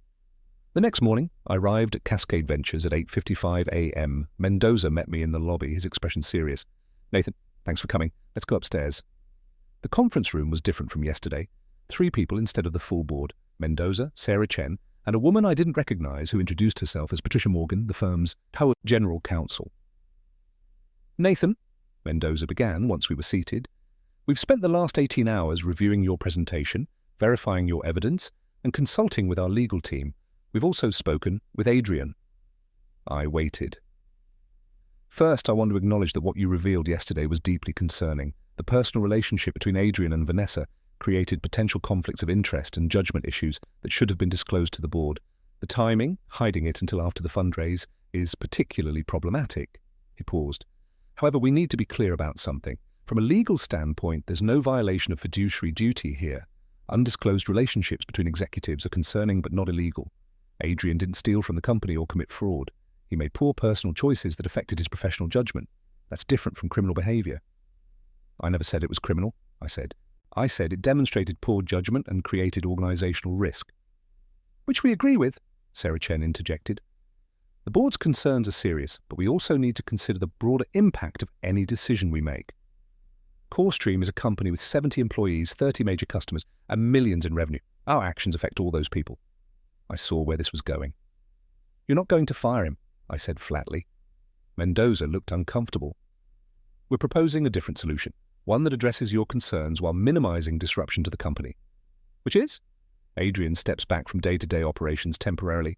Sarah will serve as interim CEO while we conduct a proper search for a permanent CEO. Adrian transitions to an executive chairman role with no operational authority. Vanessa resigns immediately. We've already accepted her resignation this morning. You become CEO." I laughed. Couldn't help it. "You want to promote me to CEO? You effectively gave us an ultimatum yesterday," Patricia Morgan said, her voice cold and professional. "You resign or Adrian goes, but you also made clear that you're essential to the technology. The board needs to protect its investment, which means keeping you engaged. Making you CEO accomplishes that. And Adrian gets to stay as chairman, keep his equity, maintain his board seat. You're rewarding him." "We're managing a complex situation," Mendoza said. "Adrian owns 50% of this company, same as you. We can't just remove him without cause, but we can change his role, limit his authority, and ensure he's not making decisions that affect company operations." "What if I say no?" "Then we're back to your ultimatum from yesterday. You resign, trigger the buyout clause, potentially destroy the company, or you stay and work with Adrian in your current roles, which clearly isn't tenable. This is a third option, one that Gives you operational control, removes Vanessa from the picture, and limits Adrian's influence. I sat back, thinking. They'd done exactly what I expected, found a middle path that protected their investment while minimizing disruption. Adrian's relationships with investors were too valuable to completely sever. His equity position was too large to buy out without destroying the company. So they'd found a compromise, but it was a compromise I could work with. "I have conditions," I said. "Name them." 1. Adrian attends 0 company meetings except board meetings. No all hands, no team updates, no customer meetings. He's completely separated from operations. Agreed. 2. I have full authority to restructure the leadership team as I see fit. If people were loyal to Adrian over the company, I need to be able to remove them. Within reason, agreed. Major terminations need board approval. 3. My equity compensation is revised to reflect my new role. I want an additional 10% of the company coming from Adrian's stake. Mendoza winced. "That's substantial. Adrian won't agree to that easily." "Adrian doesn't have much leverage right now. I could make this much worse for him if I wanted to. I could go public with everything, make sure every tech publication knows exactly why he was removed from operational control. I could destroy his reputation entirely." "Are you threatening us?" Patricia Morgan asked. "I'm explaining the value of my discretion. If Adrian voluntarily transfers 10% equity to me as part of this transition, everyone saves face. He remains a substantial shareholder with chairman title. The company maintains stability, and I have compensation that reflects reality. I built the technology, I'm running the company, I deserve majority ownership." They exchanged glances. We'll need to discuss this with Adrian, Mendoza said. But I think we can make it work. Anything else? Written agreements, everything we discussed, properly documented. I'm not operating on handshakes anymore. Understood. We'll have our attorneys draft everything today. Can you be ready to start as CEO on Monday? I'll be ready. That afternoon, Adrian called me. I let it ring 3 times before answering. Nathan. His voice was tight, controlled, angry. We need to talk. About what? About what you did, going to the board behind my back, exposing private matters, threatening the company we built together. The company you endangered by lying to everyone. The company you jeopardized by putting your personal interests ahead of your fiduciary duties. That company. I made a mistake. I fell in love with the wrong person at the wrong time. That doesn't make me a criminal. No, just a liar and a terrible friend. Silence on the other end. When did you know? He finally asked. January. I overheard you and Vanessa in the conference room discussing your strategic timing. Jesus, January, and you just played along? I learned from the best. You played along with me for 8 months while sleeping with my girlfriend. I played along with you for 3 months while planning your destruction. I'd say we're even, except you destroyed our friendship and I destroyed your career. So actually, I'm winning. This isn't a game, Nathan. You made it one. You chose strategy over honesty, timing over integrity. You wanted to manage me like a problem instead of treating me like a person, so I treated you the same way. How does it feel? I never wanted to hurt you. Yes, you did. Maybe not actively, but you chose to hurt me every single day for 8 months. Every time you decided not to tell me. Every time you calculated the optimal timing for your revelation. Every time you prioritized your convenience over my right to know the truth. Those were choices to hurt me. The board offered you CEO, he said, changing subjects. Are you going to take it? What do you think? I think you're about to make a mistake. You're a brilliant technologist, Nathan, but being CEO requires different skills. Skills I have and you don't. Political intelligence, ability to manage complex stakeholder relationships, comfort with ambiguity. You mean lying? I mean nuance. The world isn't binary. Sometimes you have to make difficult choices that hurt people in the short term for better outcomes long term. Like lying to your best friend for 8 months? Like protecting a company during a critical fundraise. We're done, Adrian. Accept the board's offer, sign the equity transfer, stay away from the company operations, or I make everything public and destroy whatever reputation you have left. You do that? Burn everything down? I already did. This is just the cleanup. I hung up, Adrian signed the equity transfer agreement that Friday. He didn't have much choice. The board made clear they'd support my demands, and public exposure of his behavior would end his career in Silicon Valley. Reputation is everything in this industry. A founder who lies to his board during a fundraising process, who creates massive organizational risk through personal behavior, who demonstrates the kind of judgment Adrian had shown. He'd be untouchable. So he signed, transferred 10% of his equity to me, accepted the executive chairman title with no operational authority, agreed to stay away from the company except for board meetings. I became majority owner and CEO of CoreStream. Monday morning, I walked into the office as a different person. Vanessa was gone. She'd cleaned out her office over the weekend. Her team was confused, asking questions. I called a meeting with marketing and communications. Vanessa Reed has left the company to pursue other opportunities, I told them. We're grateful for her contributions and wish her well. I'll be serving as interim head of marketing until we hire a replacement. If you have questions, my door is open. The announcement of Adrian's transition was handled carefully. Co-founder transitioning to chairman role as company scales was the message. No mention of why, no mention of the affair or the board investigation or the forced restructuring. Clean corporate language hiding messy human truth. The company reacted with confusion but not panic. Some people were upset. Adrian had been a charismatic CEO, popular with many employees. Others were skeptical about my ability to lead, but most just wanted to keep doing their jobs, and I made sure they could. I promoted internally to fill the leadership gaps, made strategic hires to strengthen areas where I lacked expertise, built a team I could trust because they were loyal to the company, not to specific individuals. And I fixed the technology, the degraded code I'd created over the past months. I restored it, systematically, carefully, bringing our systems back to optimal performance. It took 3 weeks of intensive work, nights and weekends, but I did it. The processing engine hummed again with the efficiency that made us special, and then I documented everything. Created comprehensive technical documentation that meant the company was no longer dependent on me alone. Trained the senior engineers until they understood not just how to maintain the systems, but how they were designed and why they worked. I removed the single point of failure that was Nathan Wright. Because if I'd learned anything from this experience, it was that dependencies create vulnerabilities. And I was done being vulnerable. 3 months later, CoreStream was thriving under my leadership. Revenue had grown 35%. We'd hired 20 new employees. Customer satisfaction scores were up. The product roadmap was clear and executable. The team was energized. I was succeeding as CEO in ways that surprised even me. The board noticed. "You've done an exceptional job," Mendoza told me during a quarterly review. "The company is performing better than it was under Adrian. You've exceeded our expectations." "Thank you," I said. "Have you thought about the permanent CEO role? Right now you're interim. We could make it official, lock you in for the long term." I considered it. I could stay, build CoreStream into something massive, prove that I could be more than just the technical founder, show everyone that Nathan Wright could lead, could execute, could win. But the truth was, I didn't want to. Being CEO was exhausting in ways that engineering never was. The politics, the people management, the constant context switching. I was good at it, but I didn't love it. Every day felt like wearing a suit that didn't quite fit. More importantly, every day at CoreStream reminded me of what I'd lost. Adrian's empty office. Vanessa's missing presence in meetings. The weight of betrayal that had never fully lifted. I'd gotten my revenge. I'd destroyed their relationship by exposing it. I'd destroyed Adrian's career by removing him from operational control. I'd taken majority ownership of the company. I'd proven I could succeed without him. But none of it had brought back the friendship I'd lost. None of it had healed the wound of Vanessa's betrayal. None of it had made me feel whole again. Revenge was satisfying intellectually, but emotionally, it was hollow. 6 months after becoming CEO, I made a decision. I called a board meeting to discuss the company's future.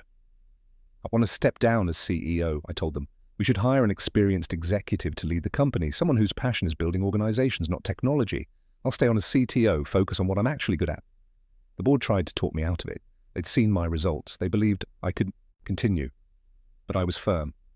"I took this role because I needed to prove something to myself," I explained. "That I could lead. That I wasn't just the technical guy. That I didn't need Adrian. And I proved it. But now I need to do what's right for the company, which is putting someone in this role who actually wants to be here."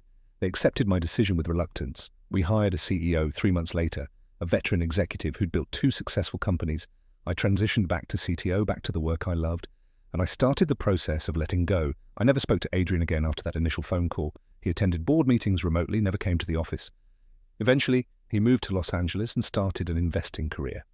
Last I heard, he was doing well. Reputation intact, money in the bank, building a new life away from the wreckage of his old one. Vanessa disappeared from my life completely. Blocked her number, unfollowed her on all social media, made sure our paths would never cross. I heard through mutual connections that she'd landed at another tech company in a senior marketing role. She and Adrian broke up 6 months after everything came out, apparently. Their relationship couldn't survive the pressure of being built on lies. Some small, petty part of me was glad about that. CoreStream continued to grow. The new CEO took us to $100 million in revenue, then $200 million. We IPO'd 18 months after I stepped down as CEO. My equity, now 60% of the company, was worth over $500 million when the stock started trading. I was wealthy beyond anything I'd imagined, set for life, successful by every external measure. But I was alone. 2 years after everything fell apart, I went to see a therapist. I'd resisted for a long time, convinced myself I was fine, that I'd handled things rationally, strategically, successfully. That revenge had been enough. But late at night, in the quiet of my apartment, a nicer apartment now, penthouse with city views, decorated by professionals, because I couldn't be bothered to care, I'd find myself thinking about Adrian and Vanessa. Not with anger anymore, that had faded, but with something else, something more complicated: loss, grief, regret. The therapist was a woman in her 50s named Dr. Sarah Mitchell. She'd worked with tech executives for years, understood the unique pressures and pathologies of startup culture. "Tell me about the revenge," she said during our 3rd session. So I did. The whole story, the planning, the execution, the success. I expected her to be impressed by my strategic thinking, my patience, my control. Instead, she asked, "Did it make you happy?" "It made me feel powerful," I said, "like I was in control again." "That's not the same as happy." "No," I admitted. "It's not." "Revenge is interesting," she said. "It's one of the most human impulses. When we're wronged, we want to Wrong back. We want balance, justice, retribution, and sometimes we get it. But revenge solves the external problem while often creating an internal one. What do you mean? You destroyed Adrian's career, you took his company, you exposed his relationship. You got everything you wanted in terms of revenge. But in the process, you also destroyed your best friendship, your romantic relationship, and your trust in people. You became someone who could lie convincingly for months, who could execute a complex plan to hurt others, who could prioritize strategic thinking over emotional honesty. They made me that person. Did they? Or did you choose to become that person in response to what they did? I didn't have an answer. I'm not saying what they did was right, Dr. Mitchell continued. It was terrible. Betrayal at that level is devastating, but you had choices in how to respond. You could have confronted them immediately. You could have left the company. You could have processed the hurt and moved on. Instead, you chose revenge, and that choice changed you in ways you're still dealing with. Are you saying I should have just forgiven them? I'm saying that revenge and healing are usually incompatible. One requires you to stay connected to your anger, to nurse it, to use it as fuel. The other requires you to let go, to move forward, to rebuild yourself rather than destroy others. You chose revenge and got justice, but you didn't get healing. I sat with that for a long moment. How do I heal now? I finally asked. That's the work we're going to do together, she said. Healing was slower than revenge had been, less satisfying, less clear in its progression. I started dating again eventually, cautiously. With walls I recognized but couldn't quite remove. I told early dates about my previous relationship, watching their reactions to gauge their trustworthiness. Most were sympathetic. Some tried to push past my defenses too quickly. A few understood that trust, once broken, rebuilds slowly. I rebuilt friendships too. Realized I'd isolated myself during the revenge period, withdrawing from people who might have noticed what I was doing. I reached out to old colleagues, college friends, my sister Emily. Started showing up to things again. Started being present instead of performing. I even reconnected with rock climbing, the hobby Adrian and I had shared. I'd avoided it for 2 years because it reminded me too much of him. But eventually I missed the physicality, the problem-solving, the meditative focus it required. I started going alone at first, then joined a group. Made new climbing friends who had no connection to my past. Small steps, gradual rebuilding, but some things couldn't be rebuilt. 5 years after the Series C, Adrian reached out. It was an email, short and direct. Nathan, I know I'm probably the last person you want to hear from. I know I have no right to ask for your time or attention, but I'd like to meet if you're willing. There are things I want to say that I should have said 5 years ago. No expectations, just coffee if you're open to it. Adrian. I stared at the email for 3 days before responding. Part of me wanted to delete it, block him, maintain the boundary I'd established. But another part, the part that had spent 5 years in therapy trying to understand the whole situation, was curious. What could he possibly want to say now? What difference would it make? I replied, sure, coffee. Saturday at 10, Blue Bottle on Pike Street. He was already there when I arrived, sitting at a corner table, looking older, more grey in his hair, lines around his eyes that hadn't been there before. He'd aged in the way people do when life doesn't go the way they planned. Nathan? He stood up as I approached. Extended his hand, I shook it. Sat down. Waited. Thanks for meeting me, he said. Sure you would. I wasn't sure I would either. We were silent for a moment. The coffee shop buzzed around us, other people's conversations filling the space between us. I've thought about what happened a lot over the past 5 years, Adrian finally said, about my choices, about what I destroyed, about who I was and who I wanted to be. And I was a coward, not in the affair itself. People fall in love, that part I've made peace with, but in how I handled it, lying to you for months, planning the strategic timing of the revelation, treating you like a variable to manage instead of a person I cared about. That was cowardice. Yes, it was. I told myself I was doing the right thing, protecting the company, protecting the fundraise, protecting everyone's interests. But really, I was protecting myself from the discomfort of honesty, from the consequences of my choices, from having to face what I'd done to my best friend. He paused, seemed to be choosing his words carefully. I'm not asking for forgiveness. I don't deserve it. But I wanted you to know that I'm sorry, truly, deeply sorry, not just for the affair, but for the lying, for the calculation, for treating our friendship as something disposable. I looked at him, saw genuine remorse. It didn't change what had happened, but it was something. Vanessa and I broke up 6 months after everything came out, he continued. Turns out a relationship built on betrayal and lies isn't sustainable. Who knew? A bitter laugh. I've been in therapy ever since. working through my tendency to prioritize outcomes over integrity, my fear of difficult conversations, my habit of managing people instead of being honest with them. Good, I said. I've also watched what you did with CoreStream, the IPO, the continued growth. You built something incredible, Nathan, more incredible than I could have. That doesn't change what you Did. No, it doesn't. But I want you to know I'm proud of you. And I'm sorry I wasn't the partner you deserved, the friend you deserved. We sat in silence again. But this time it felt different, less hostile, more sad than angry. Do you want anything from me? I finally asked. Absolution? Reconciliation? What's the point of this conversation? Honestly? Closure? For both of us? We ended things badly. We hurt each other. Yes, I hurt you first, and worse, but you hurt me too. And we never dealt with it. We just ended. I thought maybe if we talked, if I said the things I should have said 5 years ago, we could both move on properly. I have moved on. Have you? He met my eyes. Because I've heard things. That you don't trust easily. That you're brilliant professionally, but isolated personally. That you're successful, but not happy. Maybe that's all wrong. Maybe you're fine. But if there's any chance that holding on to anger at me is holding you back, I wanted to give you the opportunity to let it go. I felt something shift inside me. Not forgiveness, exactly, but something. I spent 3 months planning your destruction, I said. I built elaborate systems to gather evidence, manipulate board perceptions, ensure you'd lose everything. It worked. I got exactly what I wanted, but you know what? It didn't make me whole again. It didn't fix the broken trust or heal the hurt. It just made me someone who could be ruthless and calculating. Someone I'm not sure I like very much. We both became people we didn't like, Adrian said quietly. Yeah, we did. Can I tell you what I've learned? He didn't wait for permission. That trust is more valuable than success. That honesty is more important than timing. That the people we love deserve our truth, even when it's uncomfortable. I learned that too late to save our friendship. But I learned it. I learned something. Too, I said. That revenge doesn't heal. That destroying someone else doesn't rebuild yourself.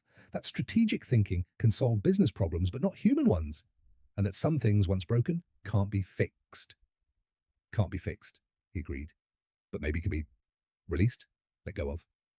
I thought about Dr. Mitchell, about our conversations on healing versus justice, about the weight I'd been carrying for 5 years. Maybe, I said. We finished our coffee, talked about other things, his investing career, my role at CoreStream, mutual acquaintances, life, not as friends, not even as friendly, but as two people who used to know each other, acknowledging that shared history. When we left, we shook hands again. Take care of yourself, Nathan, Adrian said. You too, Adrian. I walked away feeling something I hadn't felt in 5 years. Lighter. That evening, I sat in my apartment overlooking the city and thought about everything that had happened. 7 years ago, I'd met Adrian in a coffee shop and thought I'd found the perfect partner, someone who understood business while I understood technology, someone I could trust completely, someone who would build something meaningful with me. I'd been right about some of that. We had built something meaningful. CoreStream was successful, valuable, changing the industry. But the partnership I thought was perfect had been built on sand, on trust that wasn't actually there, on integrity that cracked under pressure. 5 years ago, I discovered the truth and decided on revenge. I'd been methodical, patient, ruthless. I'd destroyed their careers, their relationship, their plans. I'd won completely, but winning had cost me something too, my ability to trust easily, my belief in the purity of partnerships, and part of my humanity maybe. And now, sitting here 5 years later, I realized something. I didn't regret the revenge. It had been necessary in some ways, not just for justice, but for my own sense of agency and power. I'd needed to take back control, to refuse to be a passive victim. But I did regret what I'd become in the process. The coldness, the calculation, the way I'd let anger guide me for so long. Revenge had been satisfying, but it hadn't been healing. Healing had come later, slowly, through therapy and time, and the gradual rebuilding of trust in myself, in others, in the possibility of connection. Adrian and Vanessa had betrayed me. That was real and painful and unforgivable in many ways, but I'd chosen how to respond to that betrayal. I'd chosen revenge over confrontation, strategy over honesty, destruction over healing. Those choices had consequences. Some good. I'd taken control of my company, proven my capabilities, protected my interests. Some bad. I'd become isolated, suspicious, unable to trust. 5 years later, I was finally learning to balance justice with healing, to acknowledge what had happened without being defined by it, to move forward without forgetting, but also without being trapped in the past. A year after my coffee with Adrian, I met someone. Her name was Sarah, not the therapist, different Sarah. She was a designer who worked at a startup in a completely different sector. We met at a friend's party, started talking about architecture and systems design and how design principles applied across disciplines. On our third date, she asked about my past relationships. I told her the truth, all of it. The affair, the betrayal, the revenge, the years of therapy, the gradual healing. I didn't hide or minimize. I gave her the full story. She listened without judgment. When I finished, she asked, "Are you still that person? The one who spent 3 months planning destruction?" "No," I said, and I meant it. I understand why I became that person, but I've worked hard to not be him anymore. "Then that's what matters," she said simply. "We've been together for 2 years now. She knows about my past. She sees the walls I still have, the ways I'm careful with trust. She doesn't try to fix me or push me to be more open than I'm ready for. She just stays, shows up consistently, proves through her actions that not everyone will betray me. It's healing in a way revenge never could be. CoreStream continues to thrive. We're a public company now worth billions. I'm still CTO, still building the technology that makes everything else possible. But I've balanced it better, hired a strong technical team, delegated more, made myself less of a single point of failure. I've also become someone who believes in documentation, in transparency, in making sure knowledge isn't hoarded. I saw what happened when one person had too much power, too much irreplaceable expertise. I won't let that happen again. Adrian still owns a significant chunk of the company. His equity stake, even reduced, is worth hundreds of millions. He's wealthy, successful in his own right. We're not friends. We'll never be friends again.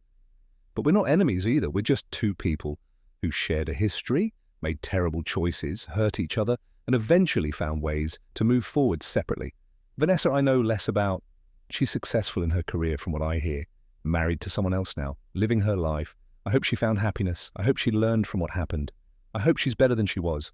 Mostly I don't think about her at all anymore. If I could go back and change anything, would I? I've thought about this question a lot over the years. Would I change the revenge? Would I choose a different path? Immediate confrontation, quick exit, faster healing? I don't know. The revenge satisfied something in me that needed satisfaction. The systematic planning, the technical expertise applied to human problems, pure strategic thinking. It was elegant in its way. It worked. It achieved its goals. But it also cost me years of my life spent in coldness and anger.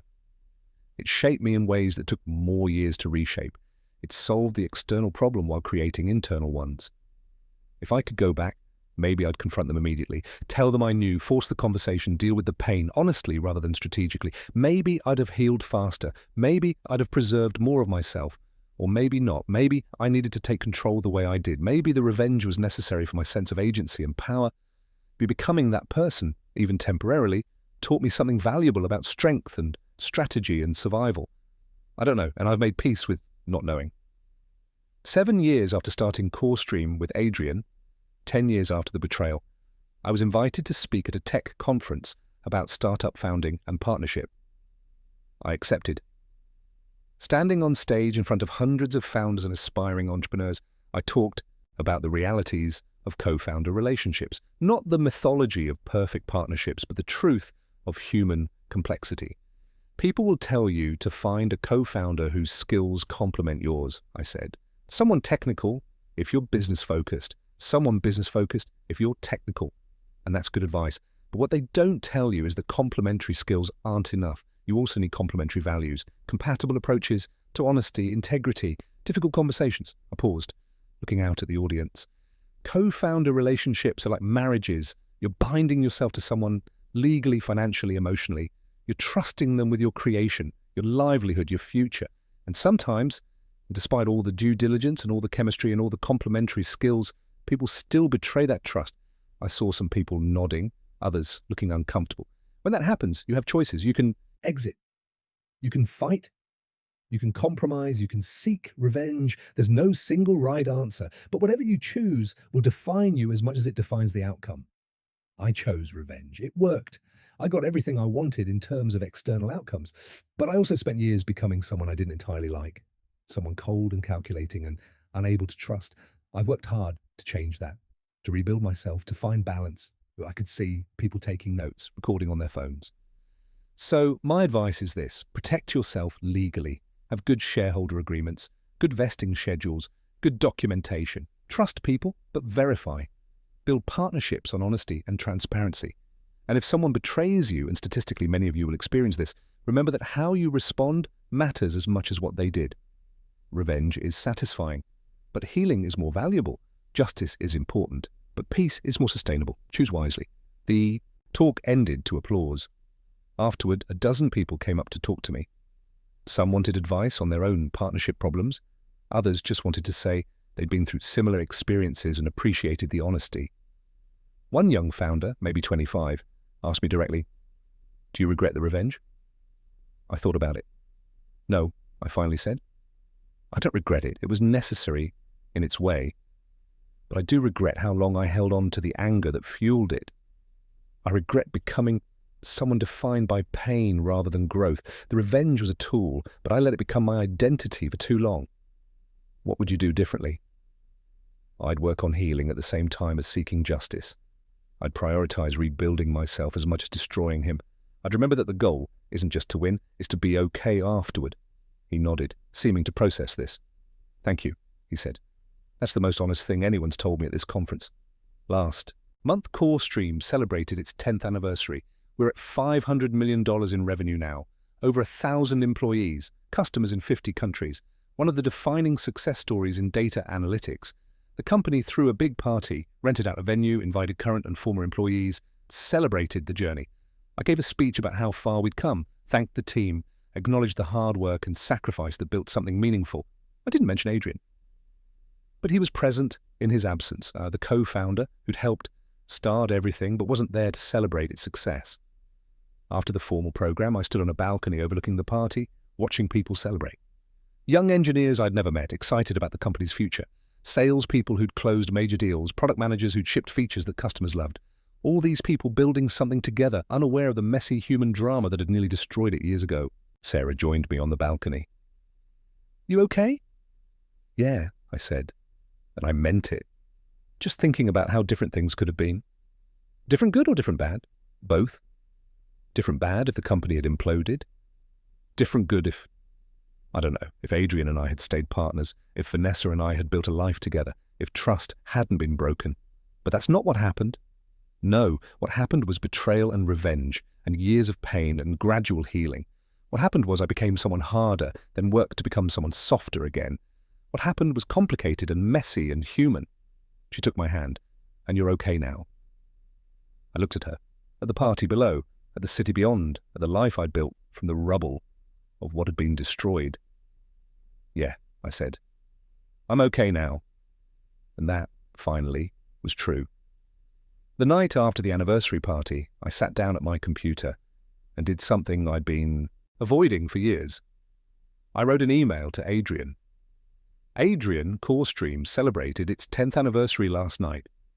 Standing there, watching what the company has become, I found myself thinking about you, about what we built together, what we destroyed together, and what came after. I wanted you to know that I've made peace with what happened. Not forgiveness, exactly, but acceptance. Understanding. The anger that drove me for so long has faded into something gentler. Sadness, maybe. Recognition that we were both flawed people who hurt each other in different ways. You betrayed my trust. I spent months planning your destruction. Those are both true. Neither cancels out the other. But I also want you to know that the company we started together has become something remarkable. The technology we envisioned is changing how businesses process and understand data. The team we began to build has grown into something special. The dream we shared, even if we couldn't build it together, has become real. I hope you're well. I hope you found whatever you were looking for when you made the choices you made. I hope you've learned and grown and become someone you're proud of. I'm working on being proud of who I am now. It's harder than I expected, but I'm getting there. Nathan. I stared at the email for a long time before hitting send. Part of me wondered if I'd regret it, if reaching out was a mistake, if some boundaries should stay permanent. But I sent it anyway because healing isn't about forgetting or forgiving. It's about choosing to carry the past without being crushed by it. It's about acknowledging pain while still moving forward. It's about being honest with others and with yourself. Adrian wrote back 3 days later. Nathan, thank you for this. You're right that what we built has become remarkable.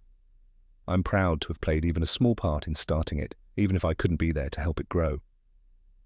I think about our partnership often, about what went right and what went wrong, about the friend I was and the friend I failed to be. I've learned a lot about myself in the years since. None of it excuses what I did, but maybe it explains some of it. I hope you found peace. From your email, it sounds like you have, or at least you're getting there. That's all anyone can ask for. The dream we shared did become real. I'm glad you were the one to make it so. Adrian. I read his response and felt nothing dramatic. No surge of anger or sadness or joy. Just a quiet acknowledgement that this chapter of my life was truly, finally closed. We'd built something together. We'd destroyed something together. We'd hurt each other in ways that couldn't be undone. And then we'd both moved on separately to build new lives from the pieces that remained. That was okay. It wasn't a happy ending or a sad ending. It was just an ending. Sometimes that's enough. 10 years later, I'm 45. Now, CoreStream is one of the dominant players in data analytics, worth over $10 billion. I stepped down as CTO 2 years ago, transitioned to an advisor role. I mentor younger engineers, invest in startups, teach occasionally at UW. I married Sarah 3 years ago. We have a daughter named Maya, 18 months old, who laughs at everything and makes me remember what innocent joy looks like. I've rebuilt my ability to trust. Slowly, carefully, but genuinely. I have close friends, I have a community, I have a life that isn't defined by past pain. Sometimes I still think about Adrian and Vanessa, about what we built and what we destroyed, about the months I spent planning revenge, satisfaction of executing it, hollowness that followed. I understand now what Dr. Mitchell was trying to tell me years ago. Revenge and healing are different paths. I chose revenge and got justice. Then I chose healing and got peace. Both were necessary in their way, but only one was sustainable. If I could give advice to my younger self, the Nathan who discovered the truth in that conference room, standing frozen in shock and rage, it would be this. Yes, you have the right to be angry. Yes, you have the right to seek justice. Yes, you have the right to protect yourself and ensure they face consequences for their choices, but don't let the anger consume you. Don't let the revenge become your identity. Don't confuse destroying them with healing yourself. Do what you need to do, but remember that the goal isn't just winning. It's being okay afterward. It's building a life worth living from the wreckage of what was destroyed. Choose strategy, yes, but don't lose yourself in it. Stay human, even when others weren't human to you. That's the only way revenge becomes anything more than just another form of pain. Last week I was helping Maya learn to stack blocks. She'd build them up carefully, then knock them down with delight, laughing at the destruction she'd caused. Again, she'd say, and we'd rebuild. It struck me as a metaphor how easily things could be destroyed, how much work it took to rebuild them, how necessary both processes were in their way. Adrian destroyed what we'd built together. I destroyed what he'd built in response. And then slowly, painfully, we each rebuilt ourselves separately. The CoreStream of today is more beautiful than what we'd originally envisioned. My life now is richer than what I'd imagined with Vanessa. Adrian's life, from what I hear, is meaningful in ways different from what he'd planned. We all built new towers from the rubble of old ones. That's the thing about betrayal and revenge that nobody tells you. They're not endings, they're transformations. You can't go back to who you were before, but you can become someone new, someone wiser, someone stronger in unexpected ways. I look at Maya, at her joy in both building and destruction, and I understand something fundamental. Life requires both. Creation and destruction. Building and tearing down, holding on and letting go. I held on to anger for years. It served me in some ways, harmed me in others. Eventually I let it go, not because anyone deserved forgiveness, but because I deserved peace. And now watching my daughter laugh, holding my wife's hand, reflecting on a career and a company and a life I've built through pain and perseverance and eventual healing, I can say something I couldn't say for a very long time. I'm grateful for what happened. Not grateful that Adrian betrayed me. Not grateful for the pain and anger and years of coldness, but grateful for what came after, for who I became, for the lessons I learned about trust and betrayal, about revenge and healing, about justice and peace. I'm grateful I survived it, that I transformed it, that I didn't let it destroy me even as I was destroying others. Betrayal broke me. Revenge empowered me. Time healed me. And now, finally, I'm whole again. different than before, scarred in places, wiser in others, but whole. And that, I've learned, is the only victory that truly matters. The end. The notification sound chimes softly in my memory sometimes. That night I sat at my computer at 3:47 a.m., watching their systems fail, feeling hollow despite my triumph. I don't regret what I did, but I don't celebrate it either.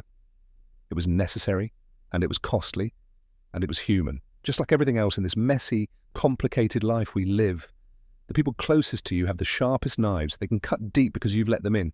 Adrian and Vanessa cut me deeper than anyone else could have, and I cut back with surgical precision. But knives can also be tools for healing. Surgery that removes disease, precision that corrects what's broken. In the end, that's what revenge was for me. Not a solution, not a cure, but a surgery that removed the diseased parts of my life and left me with the painful work of recovery. I recovered. It took time. It took help. It took willingness to change, to grow, to become someone different from who I'd been. The Nathan who started CoreStream with Adrian was naive and trusting. The Nathan who destroyed Adrian's career was cold and calculating. The Nathan who exists today is neither and both, someone who understands both trust and caution, both justice and mercy, both the necessity of self-protection and the value of remaining open to connection. That's the real ending of this story. Not revenge, not victory, not even peace, just growth. The slow, painful, necessary growth that happens when you survive betrayal and choose to become someone better than the person who hurt you. That's my story. The architect who built a company, lost his best friend and lover to betrayal, spent months crafting the perfect revenge, succeeded in destroying them professionally, and then spent years learning that destruction isn't the same as healing. I built, they destroyed, I destroyed back, and then finally I built again. This time I built myself, and that, I've learned, is the only structure that truly matters.